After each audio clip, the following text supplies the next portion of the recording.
Murder wilts everything, except the one thing that shouldn't have bloomed.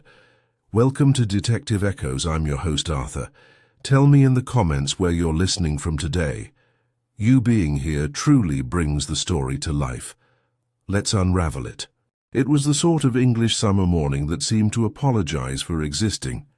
A shy sun peered through silvery clouds, dappling the rose beds behind Galbraith House with a hesitant warmth. Bees droned with lazy contentment, dipping between the soft pink blossoms of the heritage roses that lined the garden wall.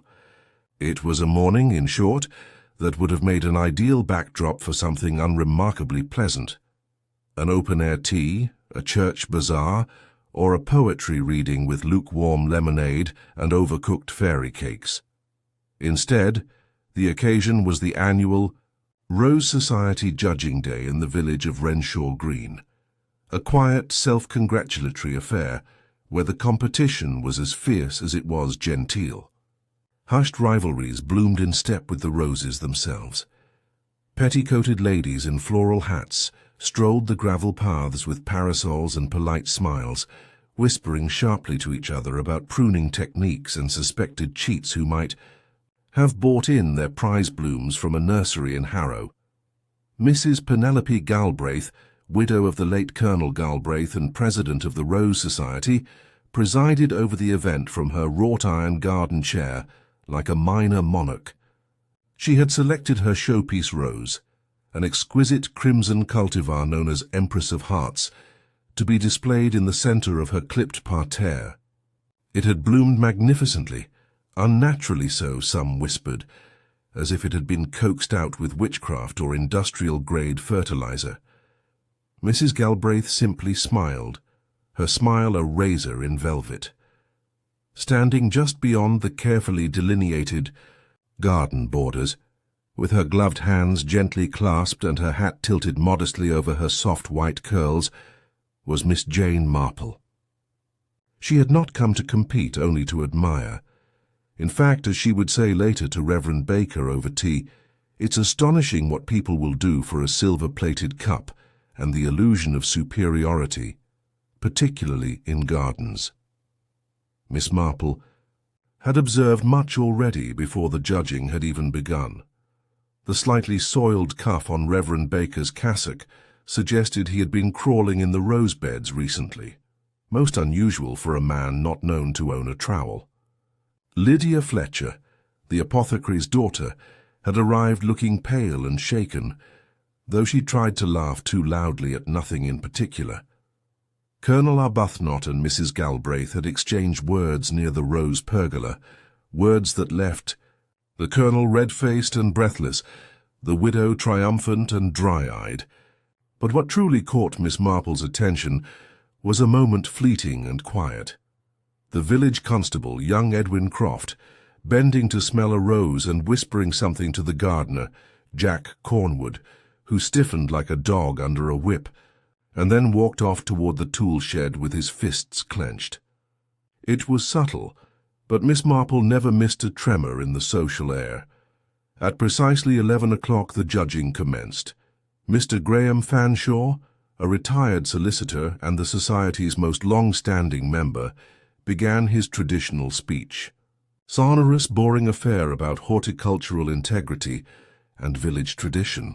Meanwhile, murmurs floated like the scent of lavender. Rumors about whose roses had black spot, who'd broken the Society's unspoken rules of assisted growth, and who had something to prove this year. And then the scream came. It sliced through the garden like a pruning knife through soft stem. Lydia Fletcher was running, her white gloves stained red. In the conservatory, oh, someone, please come. There was a terrible pause, a moment when no one moved, as if English politeness resisted the idea of dashing toward distress in full view. Then suddenly chairs were knocked aside, skirts rustled, and half the Rose Society surged toward the conservatory at the back of the house. Miss Marple did not run. She walked at a measured pace with a calmness that looked like age but was in truth deep calculation. Inside the conservatory, the air was thick with humidity and the smell of damp earth. A body lay slumped over the potting bench, face hidden beneath a cascade of upturned seed trays and clay dust. The blood pooled beneath a broken terracotta pot. It was unmistakably Mr. Graham Fanshawe, the judge himself, dead, quite dead, with a hand curled around a withered stem of Empress of Hearts. The room filled quickly with horrified gasps and flustered inquiries. Mrs. Galbraith swooned against the greenhouse door. Lydia trembled and sobbed that she hadn't meant to open the door. "I only came to look for string." The constable tried to bark orders, but his voice cracked with the effort. Miss Marple looked not at the body, but at the reactions. A broken rose can often tell you more than the whole garden. She made a small, unobtrusive note of who arrived first, and who did not. Outside, a single rose bloomed late. One that had not been there yesterday, she was certain. Pale ivory, almost ghost-like, standing upright at the edge of the conservatory path. Miss Marple frowned at it with delicate suspicion. Gardens had rules, so did murderers, and this murder, it seemed, had just taken root. By the afternoon, the village of Renshaw Green was blooming with something far less fragrant than roses. Speculation. The conservatory had been cordoned off with what little authority the young Constable Croft could muster, and Mrs. Galbraith's annual Rose Society event had been abruptly cancelled, though not before several scones were discreetly pocketed, and one unfortunate guest from Merton-on-Lea attempted to take a photograph of the body, only to be rebuked by a chorus of scandalized gasps. Miss Marple did not linger at the scene. That sort of thing, she often said, was best left to the living. Instead, she took the long way home, her basket light in her hands, her mind rather heavier. As she passed the churchyard gate, she nodded to Reverend Baker, who stood with his hands wrung like laundry, and a brow furrowed deeper than a ploughed field. "Miss Marple," he called, falling into step beside her, "this is a terrible business. Simply terrible." "Indeed," she replied gently, "though I imagine terrible business has a way of finding its stage, be it a drawing-room or a rose-garden." They walked in silence for a moment, the church bell tolling faintly in the distance. "I wonder," Reverend Baker continued, more to himself than to her, "what could possibly have possessed someone to kill Mr. Fanshawe? He was, well, dull certainly, but hardly the sort to inspire murder." Miss Marple gave a faint smile. "It is rarely the dramatic characters that provoke violence, Reverend. More often it is the quiet ones, whose small betrayals or well-kept secrets gnaw away at the roots of civility, like vine weevils in the soil." That evening at number 14 Elmsworth Lane, Mrs. Dolly Banbury prepared her customary supper, anchovy toast and a small jug of barley water, while keeping a watchful eye on her wireless set, in case the BBC should make a national scandal of the incident. She had already relayed her version of the event to 4 separate neighbours, each retelling more embellished than the last.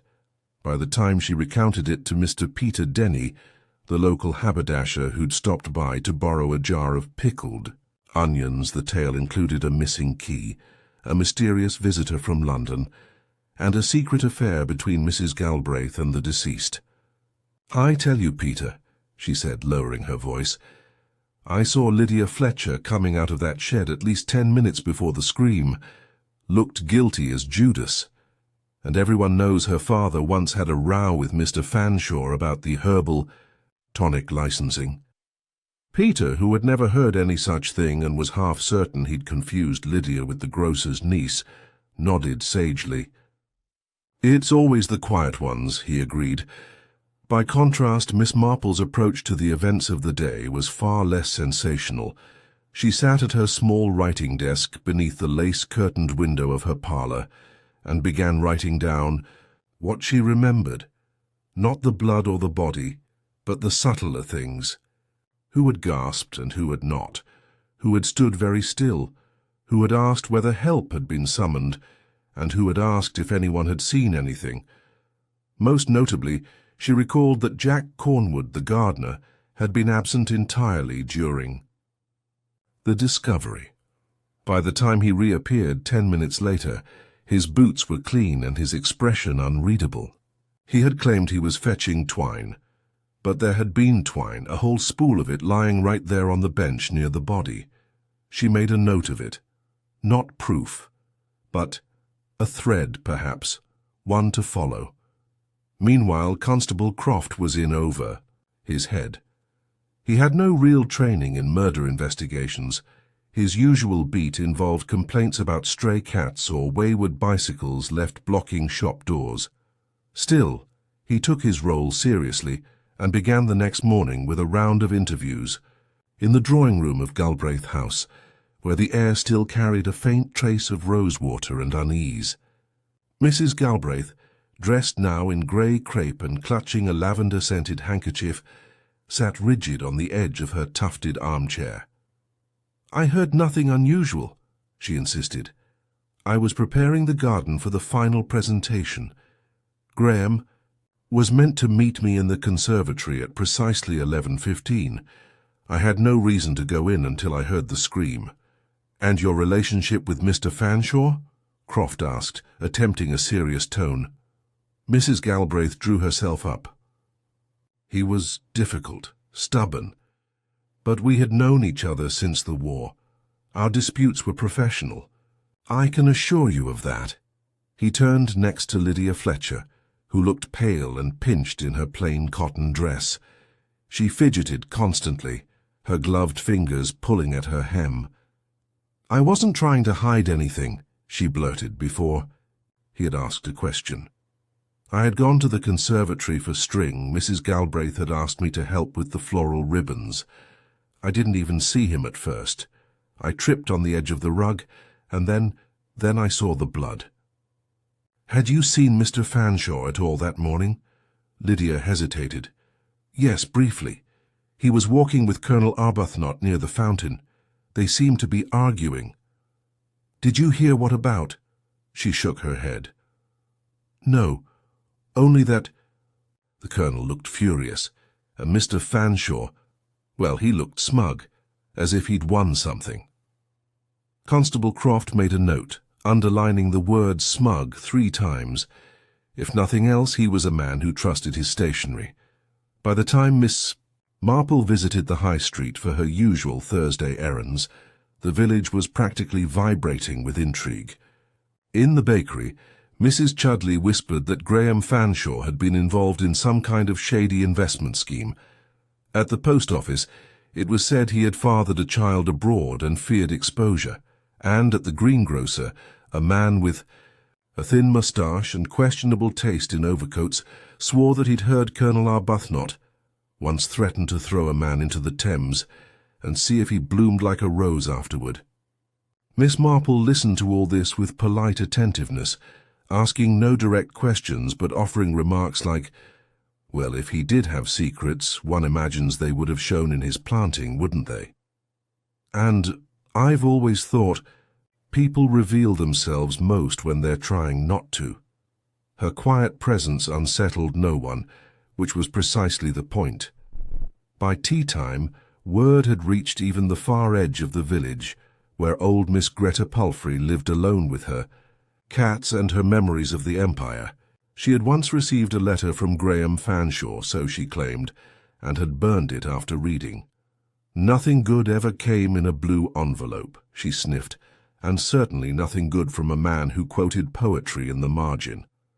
The village was a hothouse now, thick with speculation, damp with fear.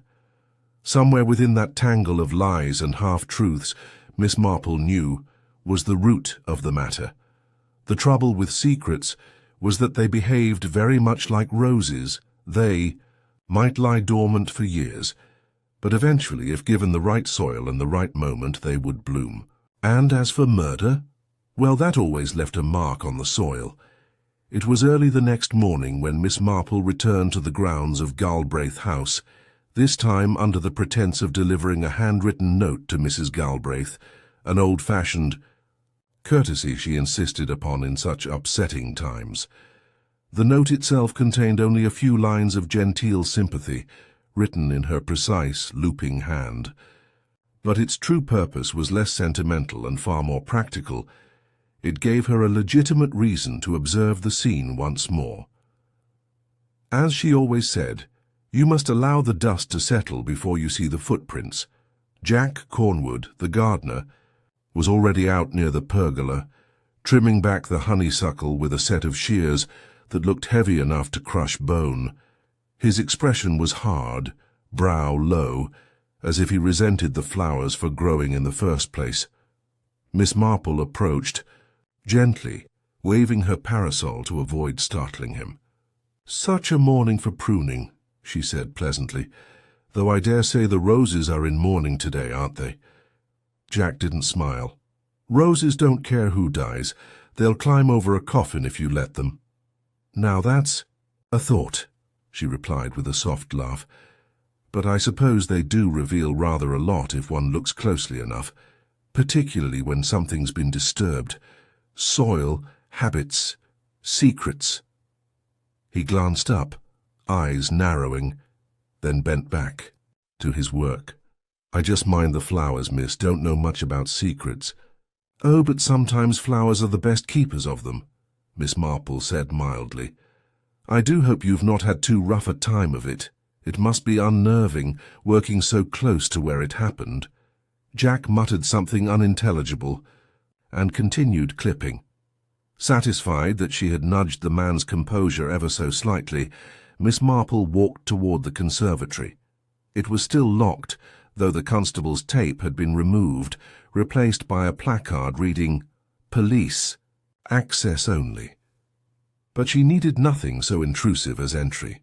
What she required was merely a moment's view through the smudged glass. She peered in.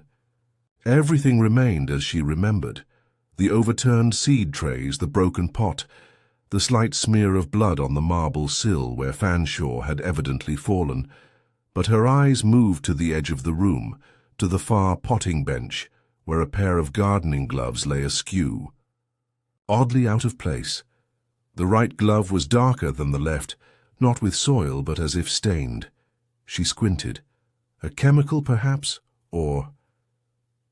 She made a mental note. That afternoon at the Renshaw Green tea rooms, the usual hum of silver spoons, and whispered scandal had taken on a sharper pitch.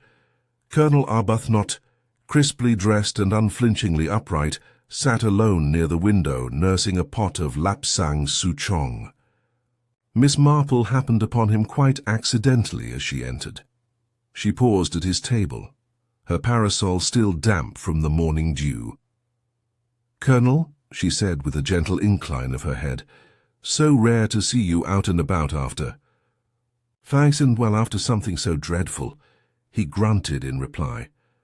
"Can't spend all day indoors wringing one's hands like a schoolgirl. No, indeed. Though I do wonder. Someone mentioned they'd seen you speaking to Mr. Fanshawe shortly before the incident. Lydia Fletcher, I believe. That got his attention. He looked up sharply. She said what?" Miss Marple blinked, as if startled by his reaction. "Oh, forgive me. Perhaps I misunderstood. You know how things get muddled when nerves are frayed." He stared at her, his jaw working behind the moustache like a mechanism winding itself too tight. "It was a disagreement," he said finally, "about Rose Society funds. Fanshawe wanted to divert next year's budget toward a new judging platform. I found that ridiculous, wasteful." "I'm sure you did," she said smoothly, "and nothing else was said, nothing more, sir. Personal?" He leaned back stiffly. "I've no idea what that's supposed to mean." Miss Marple gave a small smile. "Nor do I, just thinking aloud as one does." She drifted away then, leaving the Colonel glowering into his teacup. But she had seen it, the flicker of unease, the quick defensive posture. Something more had passed between the two men than just a financial squabble. Elsewhere in the village, young Constable Croft was making his own inquiries. He had summoned Lydia Fletcher to the station for a formal chat, which amounted to a damp chair, a weak cup of tea, and a notepad that still bore the indentations of his shopping list on the top sheet. "Miss Fletcher," he began awkwardly, "you mentioned seeing Mr. Fanshawe and the Colonel having an argument. Did Mr. Fanshawe say anything unusual?" Lydia hesitated. "Not directly, but he did say something like, 'You've already made your bed, and I wouldn't want to be in it when the truth comes out.' I thought it was odd." "And you've no idea what he meant by that?" She shook her head, only that Colonel Arbuthnot went white as a sheet. Constable Croft frowned, biting the end of his pencil. "You also mentioned going into the conservatory to fetch string, but you didn't have it with you when we found you. I dropped it. Or maybe there wasn't any." Her voice wavered. "I wasn't thinking clearly." He scribbled something in his notebook, then added, "One more thing. Did Mr. Fanshawe have any enemies you knew of?" Lydia blinked. "Enemies?" He was pompous, but no. Except Mrs. Galbraith once said he had too many opinions and not enough discretion. She didn't like being second-guessed, especially about roses. Back at her cottage, Miss Marple sat by the fire, gently darning a pair of wool socks while her mind continued to sort threads far more tangled than yarn. There were, as she saw it, 3 particularly interesting people. Jack Cornwood, who had a motive rooted in something unseen and a timeline that didn't quite hold water. Colonel Arbuthnot, who carried himself like a man with a past he hoped had been buried along with the war, and Mrs. Galbraith, who wore widowhood like a well-fitted coat and yet had shown not the slightest genuine grief over the death of a man she had called a friend. Then there was the matter of the rose, the strange ivory bloom that had appeared just after the murder, silent, delicate, and sudden. Miss Marple had returned earlier to examine it. It was not from Mrs. Galbraith's known collection. In fact, it seemed to have been transplanted. The soil at its base was darker, richer, newer, and at its stem was something else, half buried in the mulch, a fragment of a torn envelope, blue. She had pocketed it, of course. It was small and damp, with only one word visible: Tonement. The story, she knew, was just beginning, and like any good garden mystery, it would reveal itself petal by petal, thorn by thorn. The morning after her quiet discovery in the flower-bed, Miss Marple walked with purpose to the village library, a modest red brick building tucked between the bakery and the greengrocer, where dust motes danced in shafts of sunlight, and the scent of old paper was as familiar as church hymns. She greeted Miss Temple, the librarian, with a cheerful nod. "I wonder if you've a copy of the Royal Horticultural Registry of English rose varieties, dear? The 1947 edition, if it's not too dusty." Miss Temple, who knew better than to question Miss Marple's reasons for requesting obscure tomes, smiled politely and went off to retrieve it. Miss Marple took a seat by the window. In truth, she had no immediate interest in roses. She simply needed time and quiet to think. The torn envelope fragment with the word "Tonement" lay in her handbag, now dried and flattened between pages of Palgrave's Golden Treasury. Blue envelope, stylized font, undeniably military in design. She'd seen such stationery before, and atonement of all words had a particular resonance for a generation marked by war. Miss Temple returned with the book, placing it reverently before her. "Will you be needing anything else, Miss Marple?" "Oh, perhaps just the peace to think amidst petals," she said with a kind smile. She flipped through the book with only mild pretense, her mind circling back to Colonel Arbuthnot, his military bearing, his rigid avoidance of questions, the argument with Mr. Fanshawe. If the envelope was indeed linked to him, what could he possibly have done, or failed to do, that would merit such a word as atonement? After a short while, she thanked Miss Temple and made her way to the memorial garden on the green. There the names of the villages fallen from 2 wars were etched into stone. She studied them for a while, letting memory stir. Among the names, she saw one that had once belonged to a young man of promise, Harold Greaves, beloved only son of the village seamstress. She remembered the mother's collapse the day the telegram came. Rumors had circulated, as they always did, that Harold's death had been avoidable, that someone had given an order too hastily during a night patrol in France. Colonel Arbuthnot had served then. Later that day, Miss Marple took tea with Reverend Baker at the vicarage. The clergyman, a gentle soul with an affinity for strawberry jam and moral certainties, seemed troubled. "I must confess," he said, as he poured, "I've received a rather peculiar confession, not in the formal ecclesiastical sense, you understand, but still it left me unsettled."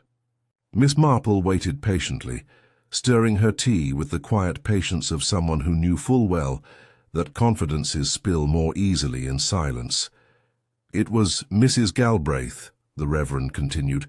"She came by quite late yesterday evening, very upset. She said she believed the murder might have been her fault." "Her fault?" Miss Marple repeated, her tone soft with curiosity. "Not in the sense of committing it, of course, but she admitted that she and Mr. Fanshawe had had a falling out, something to do with documents, a family matter, she claimed. She wouldn't elaborate further." "Did she mention whether this falling out occurred recently?" Reverend Baker nodded. "Only a week ago. She said she'd threatened to remove him from the judging panel altogether." Miss Marple murmured. "A rather extreme response, don't you think? Particularly over family documents?" Reverend Baker looked uncomfortable. "I suspect there was more to it than she let on. She kept speaking in metaphor, as some do when trying not to speak plainly. Said something about weeds growing from the past into the present. I must say, she was uncharacteristically rattled." Miss Marple tucked that tidbit away. A document, a quarrel, and a metaphor about weeds. The threads were weaving themselves into something altogether less horticultural and far more human. That evening, Miss Marple received a visitor. Lydia Fletcher appeared at her door, clutching her handbag like a lifebuoy. Could I trouble you for a moment, Miss Marple? I didn't know who else to turn to." "Of course, my dear, come in." She ushered the young woman into the parlor and offered her a seat by the fire. Lydia's eyes were red-rimmed, her fingers restless. "It's not that I have anything to hide," Lydia said quickly, "but everyone is whispering. They think I must be involved somehow, just because I found the body."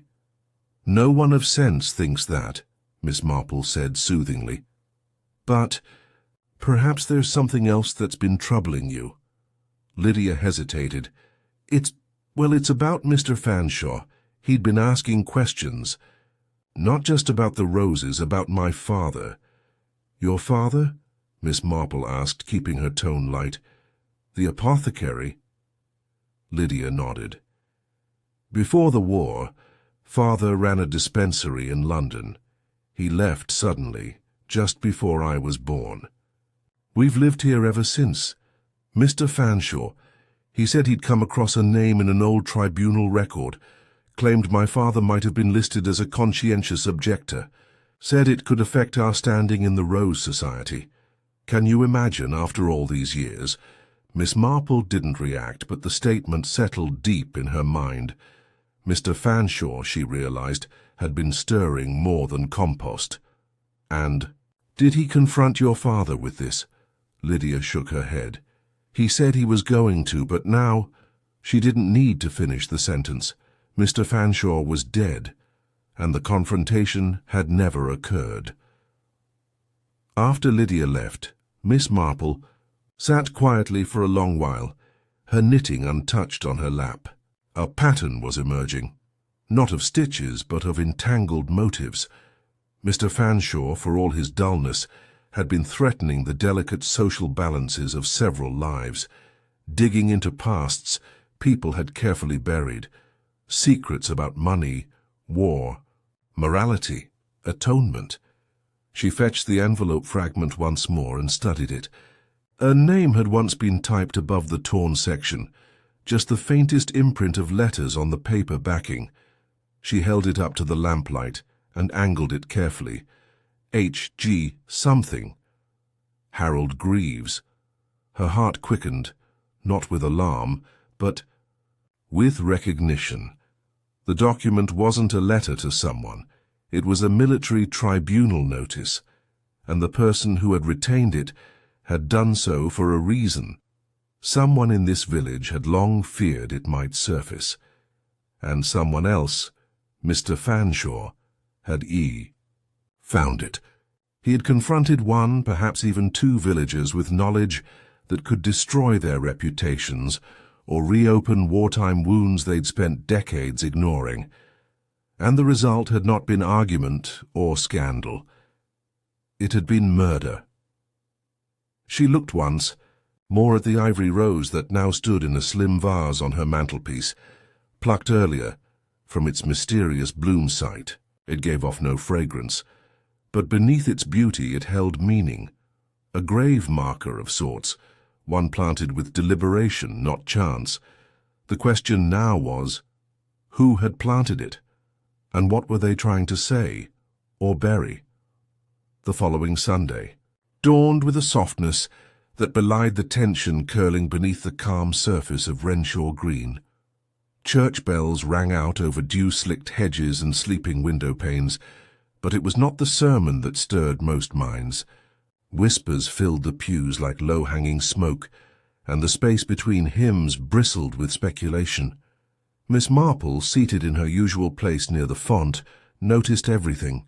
The way Mrs. Galbraith avoided Lydia Fletcher's gaze, the way Colonel Arbuthnot gripped his service medal during the sermon, the absence of Jack Cornwood, who had not been seen publicly since the morning after the murder.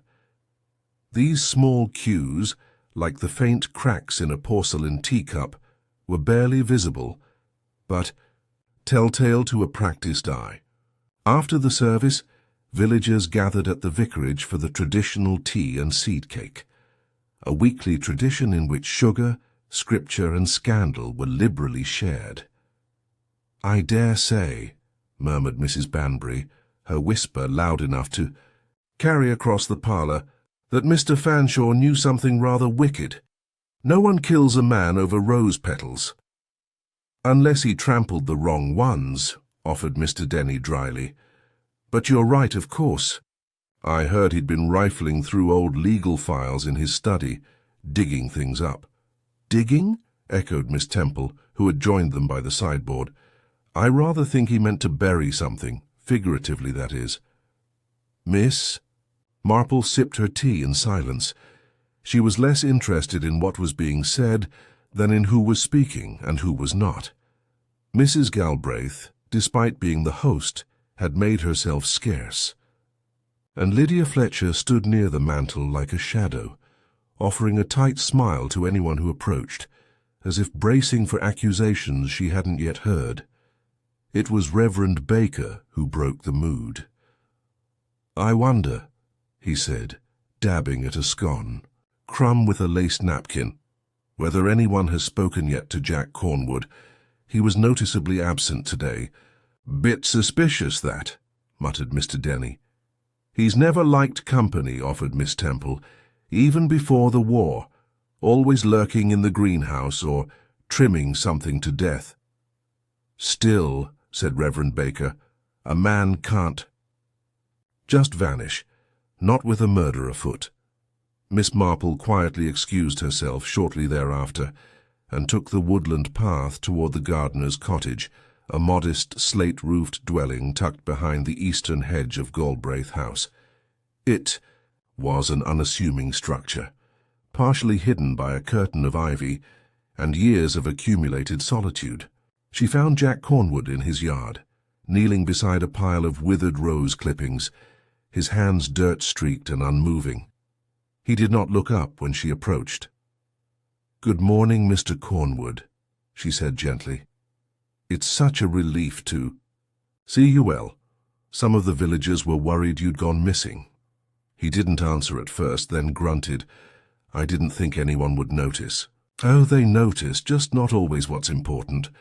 Jack looked up finally, his eyes rimmed with fatigue. "What do you want, Miss Marple?"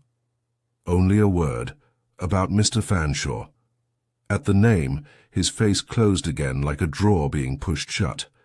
"I've nothing to say about him." "Forgive me, but I think you do. You see, he had a tendency to unearth things, and the dead don't take kindly to being disturbed." Jack's jaw tightened. "He had no right." "To what?" "To dig into my brother's name, to throw it around like it was filth. My brother died in Tunisia, clean, honorable. Fanshawe suggested otherwise." Miss Marple's voice was low even. "He said your brother had gone missing in action, not fallen in battle. That he had been court-martialed first, is that true?" Jack's hands balled into fists in the soil. He didn't understand. They never do. David wasn't a coward. He just couldn't go on. They called it shell shock once. Now it's something fancier. He wandered from camp. They found him 2 days later, dead from exposure. But the stain stuck. I've spent years trying to clear his name. And Mr. Fanshawe knew. He found the file in the tribunal records. He said he would correct the historical record, but he meant to expose it, ruin it. Said, I wasn't fit to work for Mrs. Galbraith with a stain like that in the family. Told me to resign before he informed her. And did you? Jack shook his head, his lips pressed into a bitter line. I told him I'd prune the roses with his tongue before I let him do it. He laughed. I see. She paused. You had a motive, Mr. Cornwood, and an opportunity. He looked up then, startled. Miss Marple, are you accusing me? No, but someone will. And when they do, you must be prepared, because you were not the only one, Mr. Fanshawe. Threatened. She left him there in the garden, the broken clippings at his knees like fallen soldiers. Her walk back was slow, the wind rising faintly behind her as clouds gathered in the east. Back at her cottage, she penned a short note and handed it to young Tommy Weathers, who ran errands for twopence and the promise of ginger biscuits. To be delivered to Mrs. Galbraith, she instructed, personally, if you please. The note contained only a single line. May I call upon you this evening? I have a matter of roses and ghosts to discuss.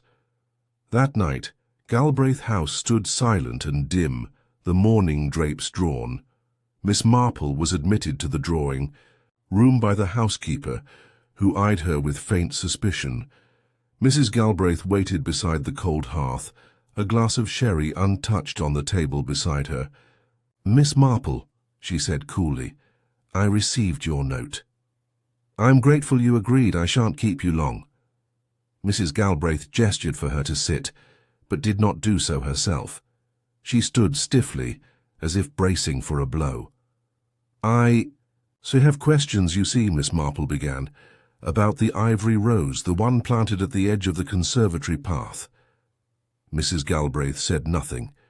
It is not a variety in your known collection, and it bloomed the day after Mr. Fanshawe sighed, which is curious. Still silence.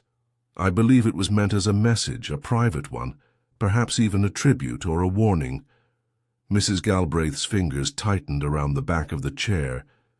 You think I planted it? I think it was planted by someone who knew its meaning would not be missed, and that person was either you or someone you had reason to protect.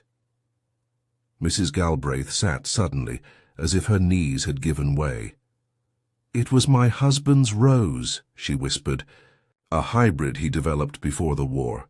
He called it forgiveness. He said it bloomed only when the past was made right. Miss Marple leaned forward gently. And did Mr. Fanshawe know about it? No, but I think I think someone else did. The fire crackled softly in the grate. The silence between them was thick with shared understanding. A secret had been unearthed, but more still lay buried, and the rose was only beginning to bloom. Rain drizzled softly against the conservatory roof the next morning, tapping like a persistent memory that refused to be dismissed. The villagers, of Renshaw Green wrapped in wool and gossip, kept mostly indoors, save for the occasional glance from behind net curtains. A murder still hovered over them like mist, and though the police had made no arrest, several names hung in the air as unspoken candidates. Some, like Jack Cornwood, bore their silence as an accusation. Others, like Colonel Arbuthnot, wore bluster, like armor. But Miss Marple had long since learned that truth rarely shouted. It whispered in the corners of rooms, in the folds of letters, in the tremor of hands too trained to tremble. She sat that morning at her needlework, though the needle had yet to touch the thread. Instead, her gaze remained fixed on the piece of envelope lying beside her teacup, the blue military paper, now carefully dried and ironed beneath a volume of sermons.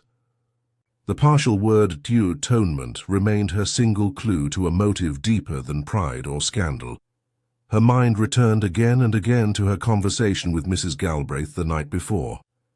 The hybrid rose named Forgiveness, a flower developed by her late husband, never publicly shown, blooming mysteriously at the site of a killing, a living message or memorial deliberately placed. But by whom? Mrs. Galbraith had not planted it, she was certain. Her hands were too neatly folded around her grief, and her shock at Miss Marple's mention of the flower had not been feigned. No, someone else had chosen to stir the past into the present soil. She fetched her cloak and umbrella and made her way again to Galbraith House, this time under the most ordinary of excuses, to return a book borrowed long ago from the Colonel's late wife. No one would question Miss Marple returning the Rose of Persia in person. The housekeeper, Mrs. Wicks, opened the door with a cautious glance. "Back again, Miss Marple. Mrs. Galbraith's resting, I'm afraid." "I quite understand," Miss Marple said warmly. "I shan't trouble her. I only wish to return this book, though I wonder if you wouldn't mind. Might I have a short word with the Colonel? I believe he's staying here again for the week." Mrs. Wicks hesitated, then nodded. "He's in the library. Been at his papers since dawn." Miss Marple found Colonel Arbuthnot seated beneath a portrait of a former Galbraith patriarch, his shoulders hunched as if preparing for a firing squad. The room smelled of leather and pipe smoke, tinged with the faint, sour edge of nervous sweat. He looked up at her entrance and gestured vaguely.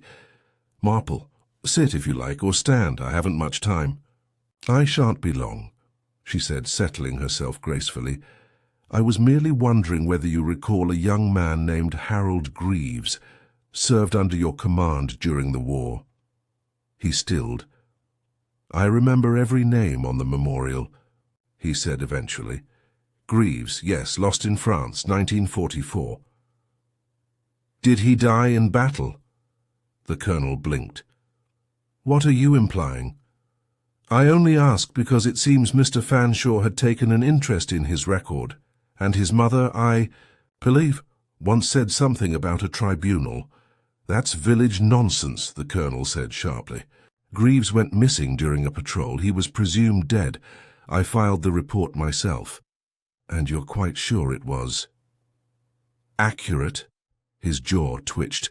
"Miss Marple, I don't care for what you're suggesting." "I'm not suggesting, Colonel. I'm listening. I have found that when people try too hard to silence the past, it tends to speak louder." The Colonel stood abruptly and turned to the fireplace, facing the unlit grate. "I gave an order," he said finally. "It was a foggy night. We were spread thin.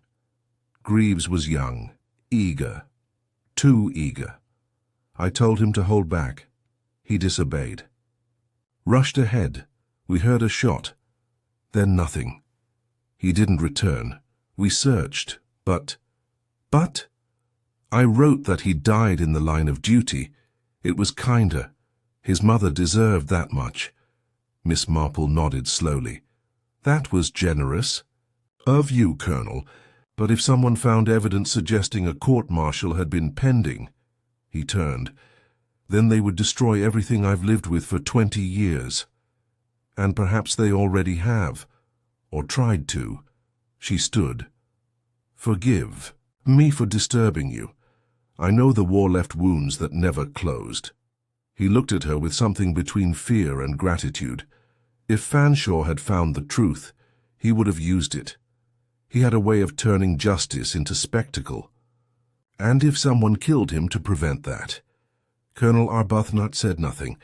Outside, the rain had lessened to a misty drizzle. Miss Marple walked back through the garden, past the pergola, and to the conservatory's side path. The spot where the ivory rose had bloomed now bore no sign of its presence. Mrs. Galbraith, in her grief, had likely had it removed. But Miss Marple had taken a cutting, and its stem now rested in water back at her cottage. As she turned toward the gate, she noticed a shadow slipping behind the greenhouse. Jack Cornwood. He was carrying something wrapped in oilcloth. She followed at a discreet distance. He moved quickly toward the tool shed, glanced around and slipped inside. She waited, counted to 10, then walked softly to the door. "Mr. Cornwood," she called lightly. "A moment, if you please." There was the clatter of something being hidden, and then the door creaked open. "Miss Marple," he said, his voice tight. "What is it now?" "Oh, nothing urgent. I only wondered whether you'd ever cultivated the Galbraith hybrid yourself." Forgiveness, wasn't it? His eyes flickered. "I've seen it," he said. "Never worked with it. Not my place." And yet someone did recently. The soil it bloomed in was fresh. Someone took the time to transplant it. That takes knowledge, Mr. Cornwood. And care. He said nothing. "If you were trying to send a message," she said softly, "you succeeded, but I wonder to whom was the message meant?" Still he said nothing, but the muscles in his jaw worked, and Miss Marple knew then he had planted it. Not in guilt, but in grief, in remembrance. "You weren't trying to warn anyone," she said gently. "You were trying to make peace." He looked away. Fanshawe didn't deserve peace. But perhaps someone else did. She left him then, returning to her cottage with more questions than answers, but with one certainty blooming like a thorn among roses. Someone in Renshaw Green had been forced to make a terrible choice, between justice and protection, between truth and survival, and the rose had marked the spot where that choice was buried. Tomorrow she would speak with Lydia again, and this time she would ask about her father. Miss Marple waited until mid-morning before making her way to the small slate-roofed shop that bore the understated sign, Fletcher & Co., apothecaries since 1882. The rain had cleared, leaving behind a cool freshness in the air and a shimmer on the cobbled street. Church bells tolled faintly from St. Cuthbert's spire, and the village had resumed its semblance of routine. Women walked their shopping baskets past the grocer's display of bruised apples, and old Mr. Withers leaned against the post office railings, puffing a pipe with practiced apathy. But beneath the surface, the undercurrent of tension had not eased. A murder unresolved has a way of turning every gaze into suspicion. Miss Marple stepped into the apothecary with the soft tinkle of the brass bell. The shop was quiet, filled with the warm scent of camphor and dried lavender. Rows of brown bottles lined the shelves, each marked in careful script: tinctures, powders, liniments, and teas. It was a place of order and healing. Yet in this tidy haven, the shadow of something unspoken had taken root. Lydia Fletcher stood behind the counter, straightening labels on a display of herbal tonics. She looked up with a mixture of surprise and weariness. "Miss Marple," she said, brushing her hands against her apron, "I didn't expect you today. I thought I might pick up some of that valerian you recommended last winter," Miss Marple said cheerfully. "I find it settles the nerves better than most." "Of course." Lydia turned to retrieve a small jar from the shelf. "We've just had a new batch in from Devon. Very fresh." Miss Marple watched her carefully, noting the slight hesitation in her hands and the tightness around her mouth. "Is your father in today?" she asked once Lydia had wrapped the jar in brown paper. Lydia hesitated again. "He's resting. Hasn't been quite himself since the incident. I dare say it's unsettled the whole village," Miss Marple said lightly, accepting the parcel. "But I imagine your father has seen his share of distress. Life in London during the war must have been no less turbulent." Lydia froze. "What makes you say that?" "Oh, I recall someone mentioning it. You, perhaps, or one of the other ladies at the Garden Society." Lydia looked down. "Yes, we lived in Clapham. Father had a small practice there before we moved here." Miss Marple nodded. "And he left quite suddenly, didn't he?" There was a pause, a beat too long for comfort. "Yes, there was an incident. He never liked to talk about it, said it was behind us." "But perhaps it wasn't entirely," Miss Marple said gently. "I wonder, did Mr. Fanshawe ever come into possession of something from your father's past? A document? A record?" Lydia looked up sharply. "He said he'd found something in an old tribunal report. I didn't know what it meant. I thought perhaps it was about our family name, something legal. But when I asked Father, he grew very still. Then he asked if I had told anyone." "And had you?" "No, not until now." Miss Marple gave her a soft, approving smile. "You were right to keep quiet, but now I believe the time for silence has passed." Lydia swallowed. Do you think Mr. Fanshawe was killed because of it?" Miss Marple considered the question. "For a long moment. I think Mr. Fanshawe had a habit of uncovering things long left buried, and someone feared what would happen if those things saw the light." At that moment, the shop's side door creaked open. A tall, lean man stepped into the room, dressed in a dark wool coat and with a neatly trimmed beard turned mostly grey. His eyes were intelligent but tired, like shutters that had once opened onto wide sunlight but now remained drawn. "Lydia," he said, voice low but steady. Then he saw Miss Marple. "Ah," he added, "Miss Marple. I've heard your name spoken more than once these past few days." "Indeed," she said, not rising from her chair, "and I believe I've heard yours. Arthur Fletcher, is it?" He nodded slowly. "You're asking questions." "I am. And you believe I have answers?" Miss Marple looked him directly in the eye. "I believe you may hold a key. Whether you choose to use it is up to you." There was a silence then, a silence so thick it muffled even the sound of a passing lorry outside. Arthur Fletcher exhaled deeply, like a man about to open a door he had long kept locked. "In 1943, he said finally, "I was a medical officer at a field hospital outside Reading. My duties were not in battle, but we treated many who returned from it. Some were not whole in ways others could see." Miss Marple nodded, once gently encouraging.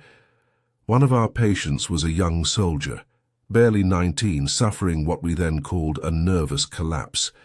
His superiors wanted him deemed fit for duty. I wrote a report suggesting otherwise. It cost him a tribunal.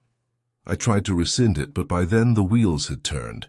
"Was his name David Cornwood?" Arthur Fletcher blinked. "You know?"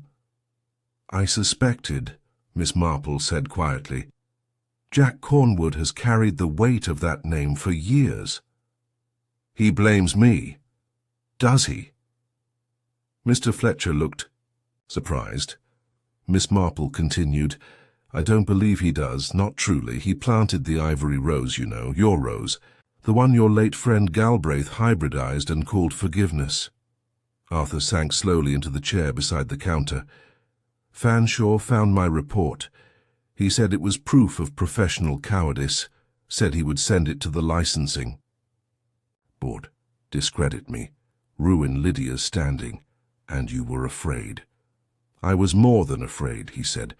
I was ashamed. Ashamed because he wasn't wrong.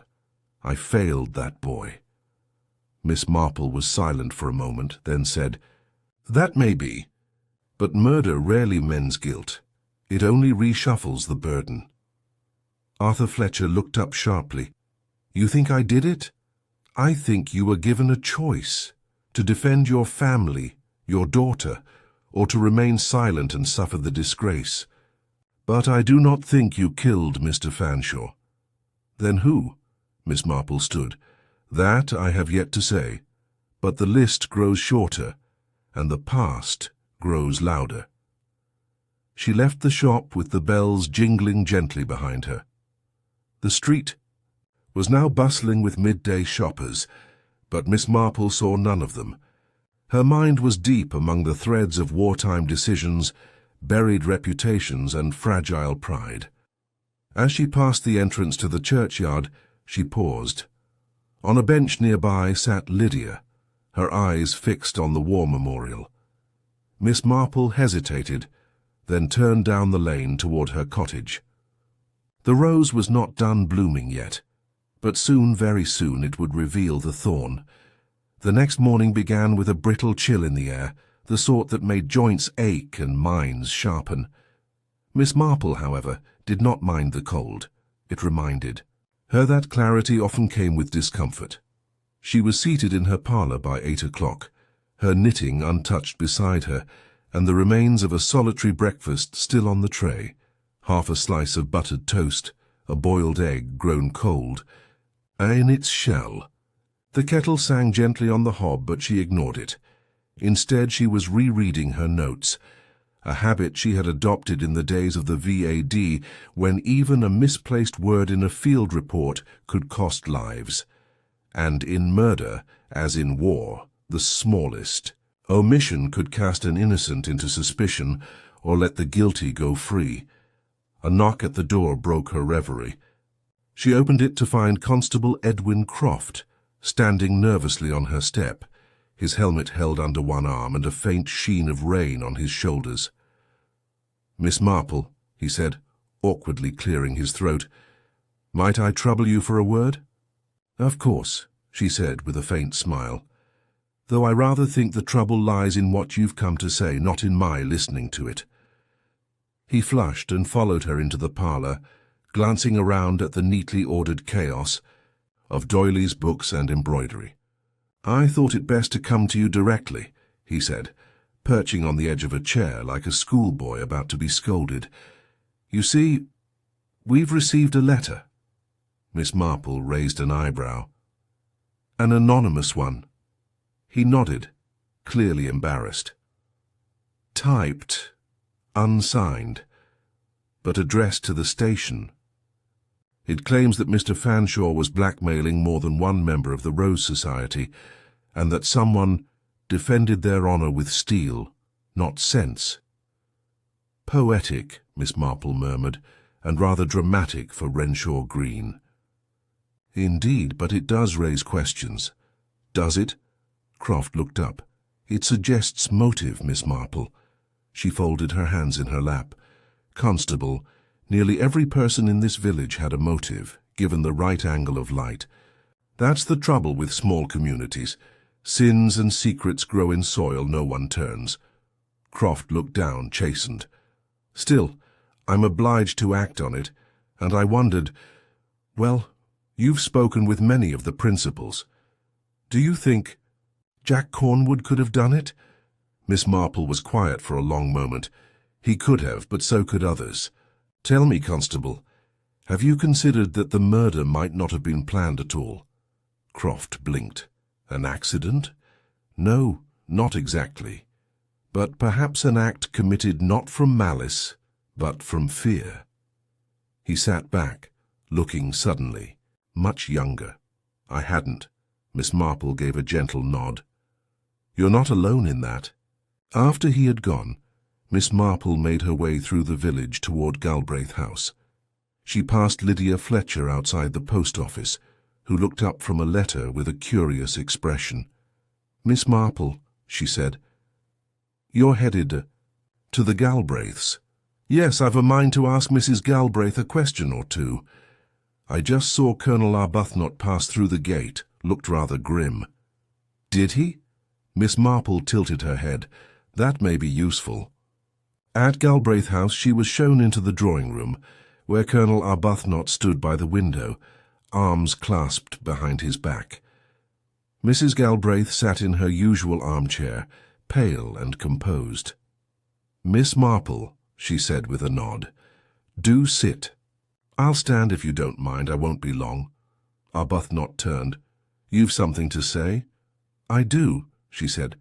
I believe the time has come to speak plainly. Silence followed. Outside a robin chirped in the hedge. I believe Mr. Fanshawe was killed by someone he threatened, but not out of vengeance, out of desperation. The colonel's brow furrowed. You're saying it wasn't premeditated? No, Miss Marple replied. He was struck, I believe, during an argument, perhaps even a scuffle near the potting bench. I suspect the clay pot was not meant as a weapon, but in anger it became one. Mrs. Galbraith's hand trembled slightly on the armrest. And who do you accuse? The colonel asked, his voice taut. I accuse no one, Miss Marple said, calmly. But I suggest that the answer lies not in who stood to gain, but in who stood to lose everything. She looked between them. Mr. Fletcher feared disgrace. Colonel Arbuthnot feared exposure of a lie he told to spare a mother's heart. Jack Cornwood mourned his brother's honor. But there's one person whose name has gone largely unspoken, and who I now believe had the most at stake. Mrs. Galbraith's lips parted, just barely. Miss Marple stepped forward. I think you knew, didn't you, that your husband's Rose's forgiveness had been stolen years ago. The widow's face drained of color. I believe Mr. Fanshawe tried to patent it under his own name. Colonel Arbuthnot turned sharply. What? Miss Marple continued. It explains why he had a letter from a horticultural tribunal, and why he argued with you, Mrs. Galbraith, shortly before his death. He intended to claim your late husband's work as his own. Mrs. Galbraith said nothing, but tears now stood in her eyes. And you confronted him, Miss Marple said gently, perhaps to reason, perhaps in fury. Arbuthnot took a step forward. Are you saying she— No, Miss Marple said quickly. She didn't kill him. Mrs. Galbraith exhaled sharply. But someone else knew of the dispute, someone who overheard, perhaps someone who had long admired the colonel's loyalty to the Galbraith name. She turned slowly. And that person is you, Colonel. He stiffened. You followed him into the conservatory. Perhaps you meant only to threaten, but words turned to blows. And in the moment as he fell, it wasn't like that, Arbuthnot said hoarsely. He laughed, said no one would believe a grieving widow, that she was losing her grip. He said she'd never even prove the rose was hers. Miss Marple gave a soft nod. And you struck him? With the pot, yes, I didn't mean to kill him. Silence again, but not empty, heavy, like the air before a storm. I buried the rose, he said, voice barely a whisper. I thought if I planted it, it would seem poetic, a message that she had won. Mrs. Galbraith covered her mouth. Miss Marple's voice was quiet. You should go to the constable. I imagine, given your record, they will be lenient. But you must tell the truth. He nodded slowly. As he left the room, Mrs. Galbraith whispered, "Will they forgive him?" Miss Marple touched her shoulder. "That is for the law to decide. But I think he acted out of love, not cruelty, and love, even misguided, has its own weight in the balance." She stepped outside into the sunlight, the clouds breaking at last. The rose, once buried, had bloomed. But justice, gentle, persistent, had now taken root. The day after Colonel Arbuthnot's quiet confession, a strained hush settled over Renshaw Green. It was not the silence of ignorance, but of polite denial, an English sort of hush that knows very well what happened, but chooses, in its way, to step lightly around it. The colonel had gone, escorted by Constable Croft, with a dignity that made the handcuffs unnecessary. He would be held at the county station pending review from the Crown prosecutor. In the meantime, the village closed in on itself like a hedge after a frost. But Miss Marple, always more concerned with truth than comfort, could not shake a persistent thought, one that needled at her as she stirred sugar into her tea and watched the birds fuss over breadcrumbs on her garden wall. There was something missing, not a fact, not a motive, but a presence. She had read the colonel correctly, his anger, his guilt, his misguided chivalry, but there was an undertone to it all that had not fully surfaced. His decision to protect. Mrs. Galbraith from Fanshaw's theft had seemed noble on the surface, but Miss Marple had seen too many such gestures to accept them as entirely unclouded. So she returned once more to Galbraith House, not out of suspicion, but to complete the portrait she was assembling in her mind. Mrs. Galbraith greeted her in the conservatory this time, her widow's veil set aside, though the mourning black remained. "The roses," she said with a faint smile, "seem none the worse for their proximity to scandal." "Roses are terribly indifferent," Miss Marple replied. "They thrive on decay, after all." Mrs. Galbraith gave a small, dry laugh. "So do people, I've found." They walked the length of the conservatory in silence for a time, the soft scent of potting soil and floral musk hanging in the air. The same air, Miss Marple reminded herself, that had held the final breath of Graham Fanshawe. "I came," she said finally, "because I believe there is something more to understand. Not about the murder, necessarily, but about the rose." Mrs. Galbraith's face did not change, but her hand paused on a sprig of thyme. "I think," Miss Marple continued, "that Fanshawe did not steal the rose from your late husband. Not entirely. I believe he claimed the patent for it, but not out of malice. Out of spite, and perhaps opportunism." Mrs. Galbraith straightened slowly. "You think I gave it to him?" "No," said Miss Marple softly, "but I believe he believed you would never fight him on it." Mrs. Galbraith looked away. "He said as much, that it was too old a variety to trace provenance, that I had no paperwork. I told him that Galbraith never patented it because it wasn't finished. He meant it to be his final work, a sort of reconciliation between us." Miss Marple's voice was gentle. "Forgiveness." "Yes."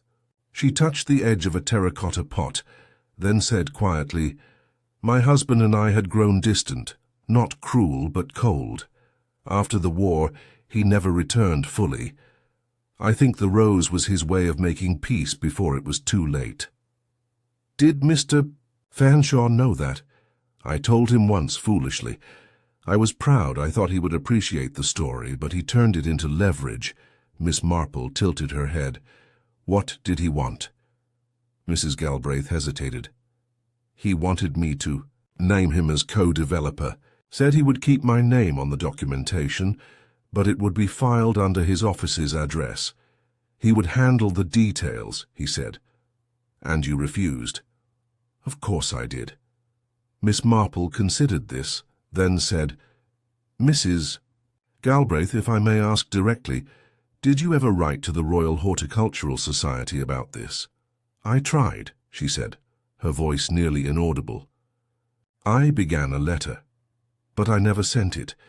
It felt childish, petty.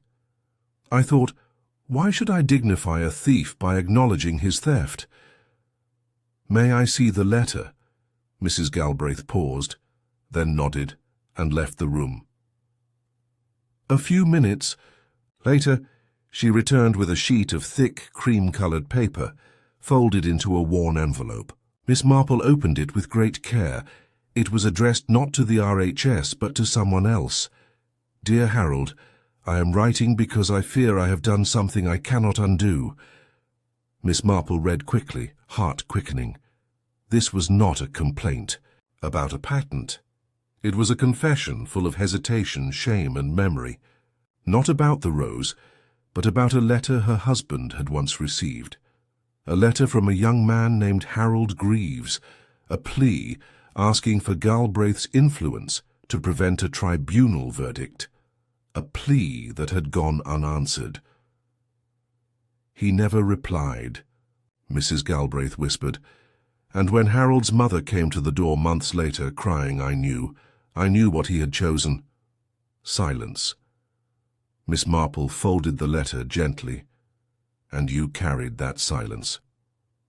I thought perhaps if the rose were finally given its name, that would be enough, that it would redeem him, redeem us. Miss Marple nodded once. And yet it bloomed only after a murder. Mrs. Galbraith said nothing. As Miss Marple left the house and walked back toward the village, her mind was awash with pieces, some already assembled, some still loose and fluttering. Colonel Arbuthnot had confessed, but she now believed his act had been spontaneous, born of anger, not calculation. The deeper motivations, the buried guilt, the letters never sent, these had belonged to others. She returned to her parlour and laid the confession letter beside the dried fragment of the tribunal envelope. They had not come from the same hand, but from the same story. A single timeline told in two registers, action and inaction. Miss Marple knew that by law the case was closed. Colonel Arbuthnot had confessed, and the Crown would accept it. But morally, ethically, the soil remained unsettled. There was still one conversation left to have. That afternoon she returned to the apothecary and asked to speak to Arthur Fletcher in private. He led her into the back room, where a faint smell of peppermint clung to the air. You were right, he said quietly. It wasn't Fanshawe who found the tribunal record. It was me. Miss Marple nodded. You feared what it would do to your daughter. I feared what it would do to me, he said with stark honesty. That it would strip away the one thing I'd managed to rebuild after the war, my dignity, my work. Did you tell anyone? I gave the envelope to Fanshawe, he said, lowering his voice, hoping he might use it to frighten someone, to distract from me. And he did. Arthur Fletcher buried his face in his hands. I didn't know he'd take it so far, that he'd press Lydia, that he'd drag Jack into it. Miss Marple spoke softly. You were not the killer, Mr. Fletcher, but you gave someone a match, and in a dry season that's enough to start a fire. He nodded slowly. What should I do?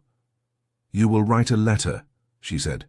Not to me, to the Crown, to explain what you knew, and why you stayed silent. And then? Then you will continue to serve this village, but not as someone without fault, as someone with humility. That is, after all, what forgiveness is. He nodded again, tears threatening at the corners of his eyes. When Miss Marple stepped back into the fading sunlight, the air felt clearer, lighter. The truth, like the rose, had not bloomed easily, but it had bloomed nonetheless. The murder had been solved, but the mystery of human conscience, layered, fallible, endlessly complex, remained ever in bloom. Tomorrow, she thought, she would clip the forgiveness rose and press it between pages, a small tribute to justice, and to the past we bury not in silence, but in bloom. 3 days passed. After Colonel Arbuthnot's confession and the quiet aftermath of Arthur Fletcher's admission, in the measured pace of Renshaw Green, it was enough time for gossip to evolve into narrative, for speculation to begin crystallizing into myth. Mr. Fanshawe, the once dull solicitor turned posthumous villain, was already being reshaped in the collective memory, a man too clever for his own good, a meddler who pulled too hard at old roots and unearthed his own doom. The official report, released by the County Constable's office, was brief and to the point. Colonel Arbuthnot had confessed. Motive, a quarrel over stolen intellectual property. Means, a blow delivered during a heated confrontation. The case, they declared, was closed. But Miss Marple was not at peace. It wasn't a matter of justice alone, though she cared deeply for it. It was a matter of symmetry, of moral closure, and something in the entire affair remained unsatisfying, a piece unaligned like a snapped tooth in a fine comb. She had begun rising early again, a habit left over from the war, and took her tea just after sunrise in the garden. The forgiveness rose, now clipped and pressed in a leather-bound volume of Tennyson, had left behind a gap in her garden that she couldn't quite bring herself to fill. It reminded her, in its absence, that even a beautiful truth, once removed, leaves a scar. It was during such a morning, dew still damp on the heather and the robins barely stirring, that Lydia Fletcher arrived unannounced at Miss Marple's door. She was pale but composed, a folded envelope clutched in her gloved hand. Miss Marple ushered her inside without a word, and poured her a cup of warm tea laced with lemon balm and just a trace of honey. "I found something," Lydia said quietly, "among my father's things, after you left the other day." Miss Marple took the envelope with care, unfolding it on the table. Inside was a letter, unsigned, unfinished, but unmistakable. "To whom it may concern, this is a matter of conscience, more than legality." The writer explained their involvement in handing over tribunal documents to Mr. Fanshawe, of hoping at first to shift suspicion, and later to regain control of a truth too heavy to bear. It was Arthur Fletcher's confession, but never sent. Not to the Crown, not to the police. Hidden again. "I confronted him about it," Lydia said, her voice trembling. "He said he wanted to protect me, that everything he did was for me." "And you?" Miss Marple asked gently. "I told him I didn't need protecting, I needed truth." Miss Marple reached over and laid a hand on hers. "You've done right, my dear. Not all courage lies in revelation. Sometimes it lies in carrying a truth others couldn't bear." Lydia nodded slowly, her eyes fixed on the pressed rose hanging in its frame above the hearth. It had dried into a ghost of its former self, no longer fragrant, but beautiful, still, and timeless. "But there's something else," Lydia said softly. "Something I didn't tell you before. About the day Mr. Fanshawe died." Miss Marple's gaze sharpened. She waited. "I saw someone leave the conservatory before. I found him, just a shadow. But I thought at the time it was Jack Cornwood." "You weren't certain?" "No, I told myself it didn't matter, that the Colonel's confession made it irrelevant. But I remember now. The person was limping." "Miss—" Marple's heart gave a small, startled beat. Jack Cornwood did not limp, but Arthur Fletcher did. Slightly, almost imperceptibly. An old wound from a fall down a surgery stairwell, long ago. She sipped her tea and said nothing for a moment. Then, "Lydia, would you do something for me? Ask your father to come to tea this afternoon if he's able. I should like to see him. Formally this time." Lydia nodded and left not long after. Miss Marple rose and went to her small writing desk. She withdrew a file, one she had been assembling quietly over the course of the last week. A series of notes, observations, and copied statements from villagers. It was methodical, meticulous. At 4 o'clock sharp, Arthur Fletcher arrived. He wore his old corduroy jacket and carried his hat in both hands, like a man expecting to be judged. "I understand you've sent the letter," Miss Marple said. He paused. "Not yet. I meant to. I thought Lydia... She found it. That's why you're here, isn't it?" He said nothing. Miss Marple motioned for him to sit. "Dr. Fletcher," she began, "I believe Colonel Arbuthnot did indeed strike Mr. Fanshawe, but I no longer believe that was the fatal blow." His breath caught. "I believe Fanshawe was injured, perhaps stunned, but he was still alive when you found him." Dr. Fletcher's hands clenched. "You can't know that. I can, because of the gloves." He stared at her. "The gardening gloves found near the bench. One had a smear of iodine, not blood. Iodine, a chemical not used in garden work, but common in medical practice, and not since wartime had we seen such a particular blend of surgical antiseptic as that." He swallowed. "You tried to help him," she continued, "or so you told yourself. You saw the potting bench, the broken pot, the wound. But when he stirred, when he opened his eyes, he said something, didn't he?" Fletcher looked down. "He said he would ruin you, that he had already written to the licensing board, that your cowardice would be known." "And then?" Miss Marple asked quietly. "I finished it," Fletcher said, voice ragged, "with the trowel. It was instinct, fear." Miss Marple said nothing for a long moment. Then, "You let Colonel Arbuthnot believe it. Was all him. He was ready to confess. I didn't stop him. That's a confession of sorts, isn't it?" She met his gaze. "No, it's not." He stood slowly. "I'll go to the station. Tell them everything." Miss Marple nodded once. "Bring the letter. They will want it." As he left, the light outside dimmed. The afternoon sun had passed behind clouds, and a soft wind stirred the pages of the open file on her desk. The truth had bloomed at last, not in the form of one villain, but in a series of tangled roots, each act feeding the next. Guilt, pride, protection, cowardice turned to violence, and beneath it all, the soft petals of a rose trying vainly to be something more than a grave marker.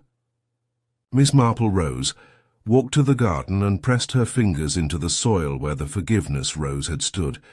It would be planted again, this time for no one in particular, and for everyone.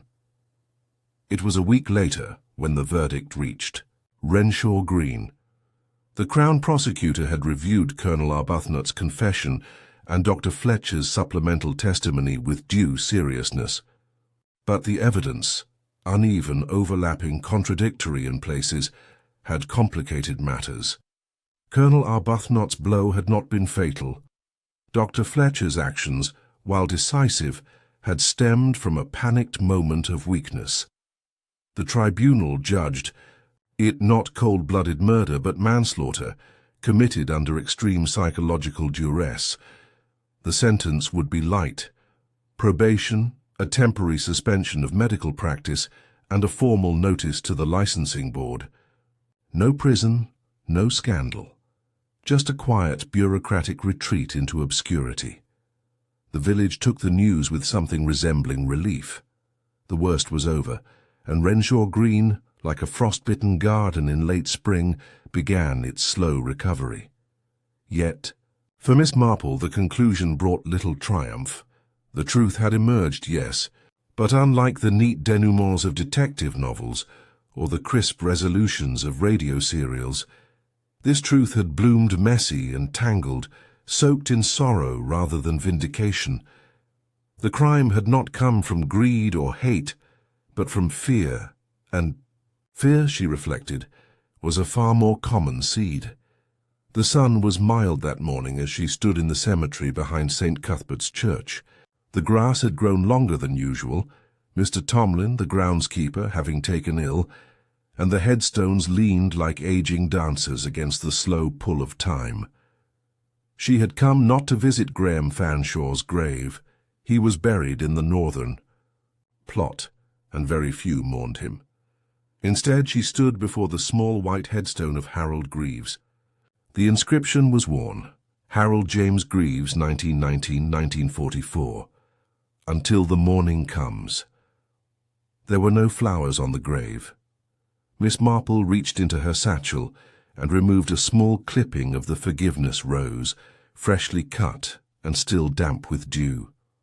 She laid it gently on the stone and bowed her head. "This," she murmured, "should have come long ago." She stood there for several minutes in silence. Not prayer, not quite, but something akin to it. A silence that bore witness, not judgment. Behind her, footsteps approached. She turned to see Jack Cornwood, hat in hand, eyes hollow but composed. "I saw you from the lane," he said. "I thought someone should bring him flowers," she replied. Jack nodded. "I bring them sometimes, when no one's looking." "I thought you might." He stepped forward, standing beside her. "So it's over, then? The case?" "The law thinks so. And you?" Miss Marple looked down at the rose. "I think grief has roots longer than law allows for, but yes, the truth has been told." He was quiet for a moment. Then, "I never blamed Dr. Fletcher. Not really. It wasn't him who wrote that report. It was the times, the fear." "I know." He turned toward her. "What about Colonel Arbuthnot? A good man, who made a poor choice." Jack gave a faint smile. "Sounds like all of us."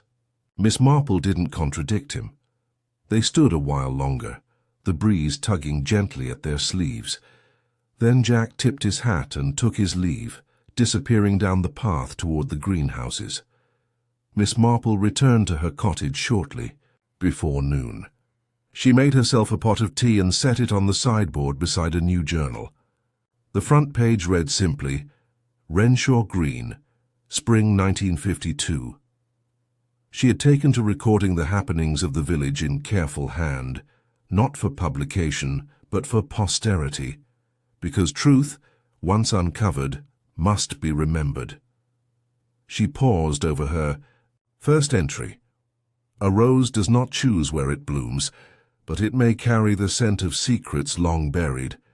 And sometimes, if one is very quiet, one can hear it whisper in the wind, "Forgive, but do not forget." As she wrote, she reflected on the shape of justice in Renshaw Green. It had not come with a courtroom or handcuffs or headlines. It had come in the form of quiet reckonings, admissions whispered across tea tables, and the planting of flowers in earth once soaked with guilt. That afternoon, Lydia Fletcher returned with a parcel. It contained a cutting of forgiveness, rooted now in a small ceramic pot trimmed and tended. "It's from Father," she said. "He wanted you to have it. He says it's time for the rose to belong to someone who understood it best." Miss Marple took the pot into her hands with surprising reverence. The petals were white with the faintest blush at the edge, like the softest hint of remorse. She ran a fingertip across the bloom and smiled.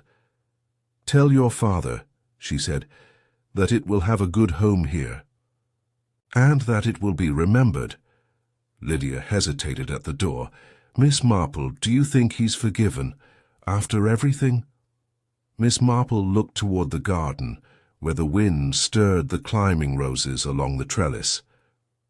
"I think forgiveness," she said, "is not a moment but a season. It comes slowly, quietly, like spring. And like spring, it never forgets that winter came before it." Lydia left with a quiet smile.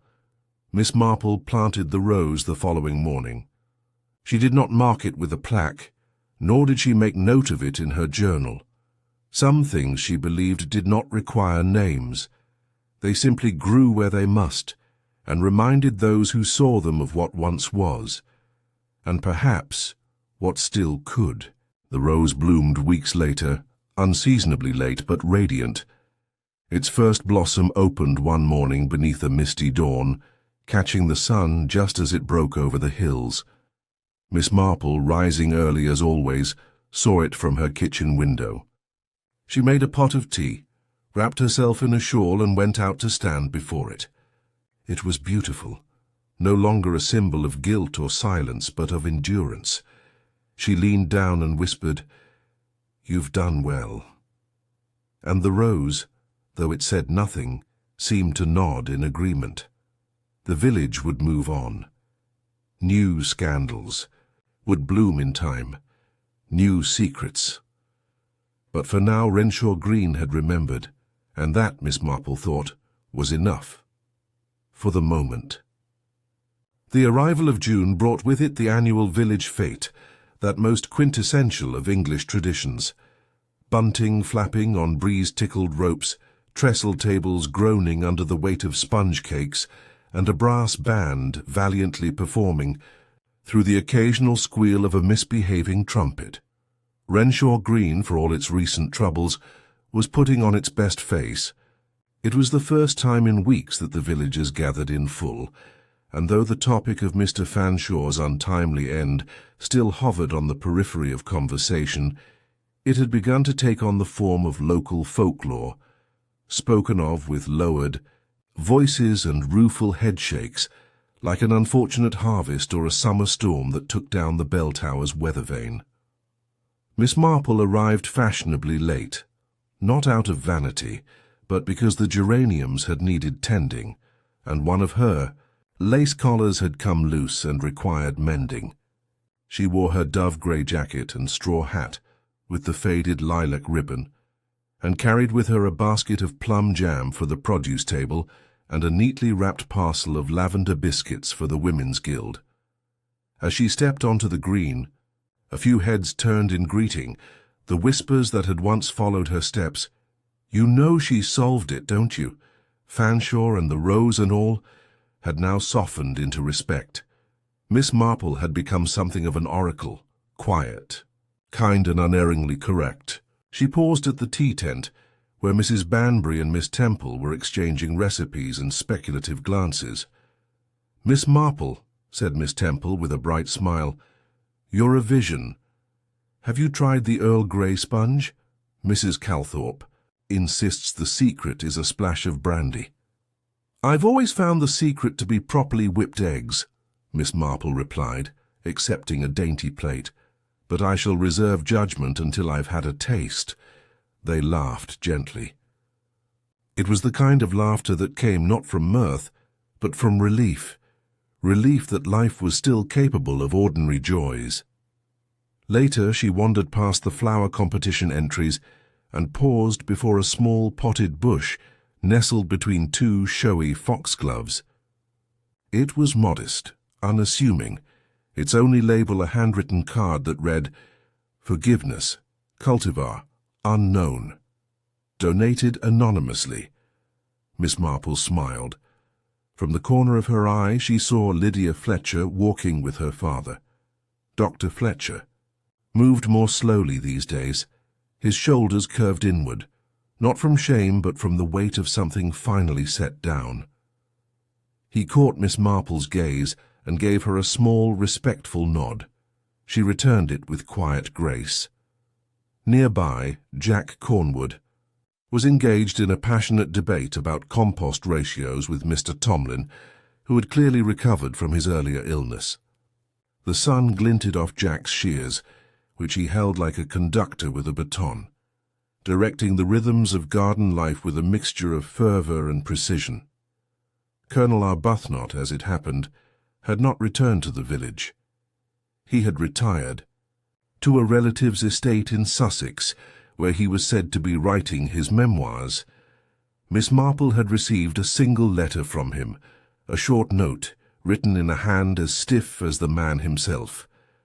"My dear Miss Marple, I have made peace, in my where you saw more clearly than I.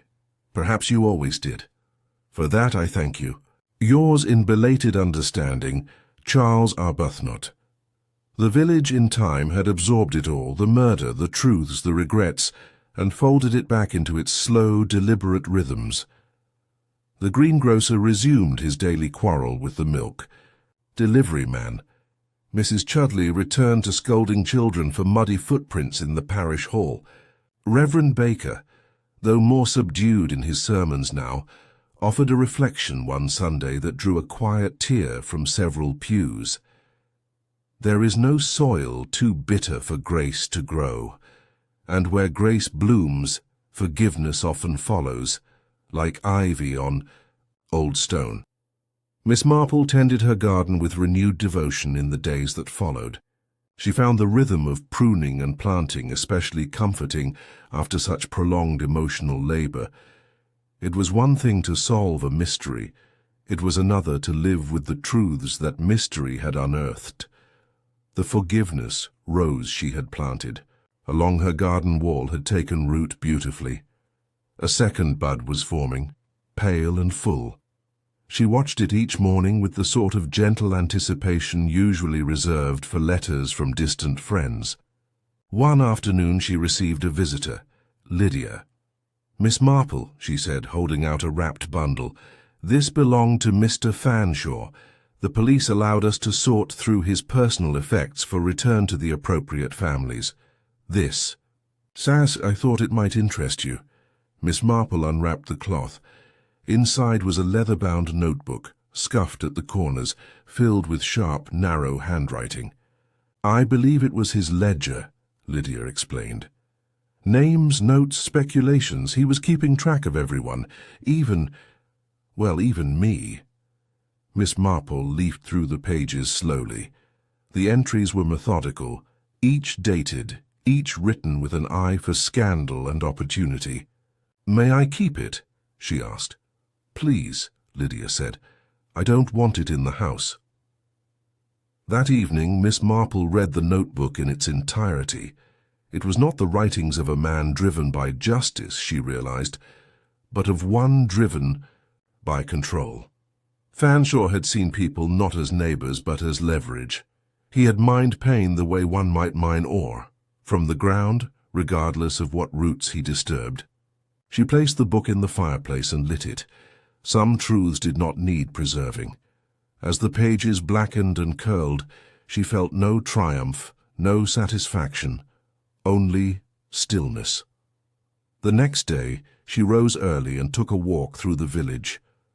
The summer heat had not yet arrived, and the sky was a brilliant, endless blue. Her steps took her past the post office, the churchyard, and the green where children played at make-believe crimes and rescues, their laughter echoing like bird-song. She stopped at the edge of her garden and looked at the rose once more. Its second bloom had opened. Miss Marple bent low, inhaled gently, and smiled. There was no scent. Forgiveness, after all, had never needed perfume to make itself known. It only needed time, and truth, and a quiet place in the sun to grow.